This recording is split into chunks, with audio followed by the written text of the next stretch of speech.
সালামু আলাইকুম। গেল 2 দিন আগে ভারতের একটা গণমাধ্যমের একটা রিপোর্ট আপনাদের সামনে এনেছিলাম।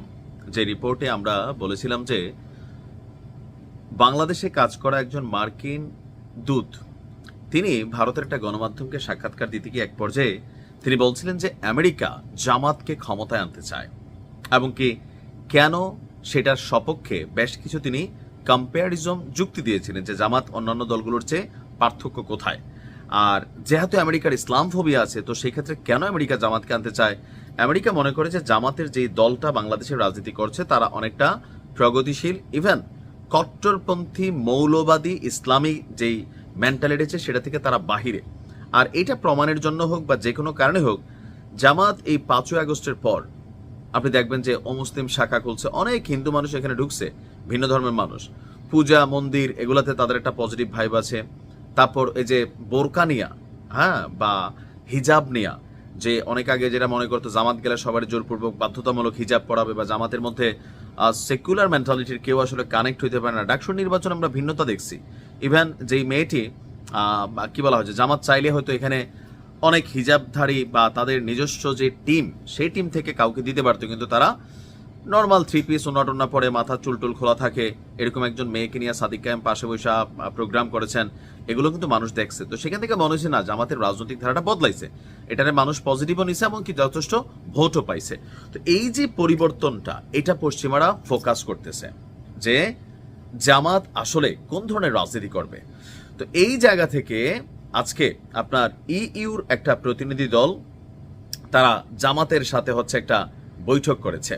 আর বৈঠকে সবচেয়ে বেশি গুরুত্বপূর্ণ যে জিনিসটা তারা দিছে যে জামাত ক্ষমতায় গেলে এদের এজেন্ডা কি হবে, এটা খুবই গুরুত্বপূর্ণ। কারণ আপনি দেখেন আফগানিস্তানে যখন এখন যারা ক্ষমতায় আছে তাদের এজেন্ডা হচ্ছে শরিয়াবাদী আইন এদেশে এস্টাবলিশ করা। তো জামাত গেলে কি শরিয়া আইন চালু হবে? জীবনও হবে না।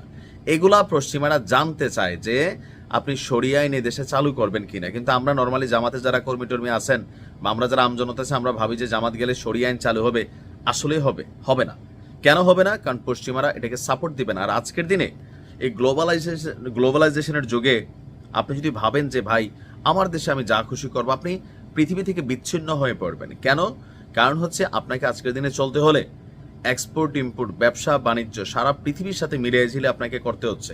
কারণ আমরা নিজস্ব প্রোডাকশনে কাপড় ছাড়া কিছু বানাই না, খাবারটা পর্যন্ত অন্য দেশ থেকে আনি। তো এগুলো যদি আপনার সাথে তাল মিলিয়ে না হয়, ট্যাক্সের একটা হিসাব আছে, আপনি ভাই এই দেশের মানুষ না খাইয়া ভিক্ষা করে মরতে হবে। তো তার মানে আপনি পশ্চিমাদের মেন্টালিটি বুঝে চলতে হবে। আপনি দেখেন সিরিয়ার যেই বাশার আল আসাদের পরে যেই সরকার আসছে গুটিবাস, পুরা হচ্ছে ইসরায়েলের দোয়াকার ল আকার, হ্যাঁ ল। তো সে আপনার গিয়া তার সাথে চুক্তি মুক্তি করতেছে। আসলে কেন করতেছে? কারণ সিরিয়ার এই ভঙ্গুর অর্থনীতি প্লাস বৈশ্বিক চাপকে উপেক্ষা করতে হলে তার এই মুহূর্তে দরকার পশ্চিমাদেরকে খুশি করে চলা। যারা ভাবছিল যে একদম উল্টায় ফেলবে, মানে সিরিয়া এই হবে, কি হচ্ছে? কিচ্ছুই হচ্ছে না, বরঞ্চ মানুষ এখন তারা অপছন্দ করতেছে। কেন? সে তার দেশের মানুষের কথা আপাতত চিন্তা করতেছে যে পশ্চিমাদের সাথে পাঙ্গা নিয়া আপনার এখানে চলা যাবে না।